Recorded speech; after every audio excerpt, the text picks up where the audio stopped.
চলুন আজ চমৎকার কিছু গল্পের মাধ্যমে আমরা 5টি বেশ কঠিন ইংরাজি শব্দ একদম সহজে শিখে ফেলি।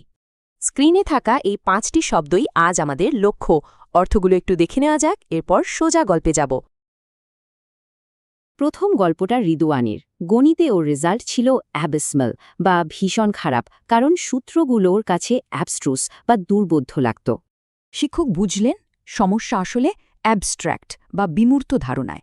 তবে ছেলেটি বেশ অ্যাবস্টিনেন্ট বা সংযমী, আজেবাজে সময় নষ্ট করত না। ফলে রেজাল্ট ভালো হলো। শিক্ষকও খুশি হয়ে তার আগের সব ব্যর্থতা অ্যাবসলভ করে দিলেন, মানে পুরোপুরি মাফ করে দিলেন। দ্বিতীয় গল্পে যাওয়ার আগে ছকটা আরেকবার দেখে নেওয়া যাক। আগের গল্পের সাথে শব্দগুলো একটু মিলিয়ে নিলে মনে রাখা সহজ হবে। এবার আদালতের গল্প। নির্দোষ প্রমাণিত হওয়ায় বিচারক অভিযুক্তকে সব অভিযোগ থেকে অ্যাবসলভ করলেন, অর্থাৎ বেকুসুর খালাস দিলেন। মামলার আইনি ব্যাখ্যাগুলো সাধারণ মানুষের কাছে বেশ অ্যাবস্ট্রুস বা দুর্বোধ্য ছিল। যুক্তিগুলো ছিল অতিরিক্ত অ্যাবস্ট্র্যাক্ট বা বিমূর্ত। বিচারক বললেন, সমাজের এই অ্যাবিসমাল বা ভয়াবহ অবনতি ঠেকাতে ওই লোকটির মতো অ্যাবস্টেইনেন্ট বা সংযমী মানুষের খুব প্রয়োজন।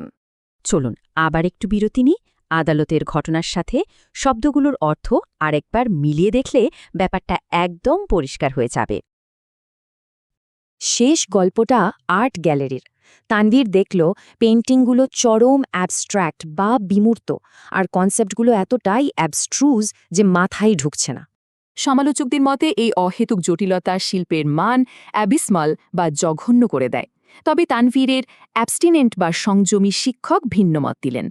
শিক্ষক বললেন, শিল্প না বুঝলে নিজেকে দোষী ভাবার কিছু নেই, শেখার আগ্রহ থাকলে যে কাউকে অ্যাবসলভ বা ক্ষমা করা যায়। এই 3টি ভিন্ন প্রেক্ষাপট জানার পর কোন শব্দটি সবচেয়ে সহজে মাথায় গেঁথে গেল একটু ভেবে দেখা যেতে পারে।